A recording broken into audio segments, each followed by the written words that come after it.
Harju maakohtu tänase päeva üks istungitest algas tavapärasest kella 10 hiljem seda kell 11. Tõele au andeseks neid istungeid algab veel teisigi hiljem. Vägagi suur meediahuvi andis tunnistust, et siin saab selles valguses särada vaid üks täht. Ja sealt ta tuli üleni valges, teise sotsiaalmeedia tähe Maljuka ehk Mariann Treimani käest sugeda saanud Brigitte Susanne Hunt. Algus oli staarile kohane, vaikiv. Eks tuli nautida kaamerate objektiive. Pidanud ju tulema. Tere!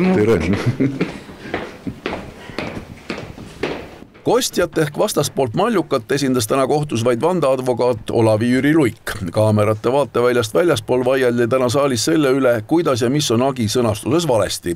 Võeti läbi erinevate sotsiaalmeedia vormide esitamise pikkused ja see, mis midagi tähendab. Kokku on Brigitte Susanne Hunt oma agis esitanud 5 erinevat Maljuka blogipostitust, mis siis ühel või teisel moel riivab Hundi väärtushinnanguid ja on solvavad. Saalis muutus olukord teatud hetkedel väga ülevaks ja Prelli Hunt juba teatud momendil tundus, et naudib võitu. Kahjuks see veel nii ei ole. Ka peale esimest istungit me tema seisukohtades väga targemaks ei saanud. No, mida tervemaks muutub seadusandlus, seda rohkem ilmselt tuleb ka kohtusaalides ette selliseid olukordi, kus teatud väljaütlemiste eest tuleb ikkagi kohtupinki maanduda. Täna üks selline protsess just siin taas alguse on saanud.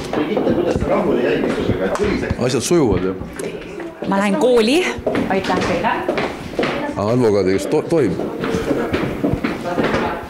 tohib teie äkki pöörduda?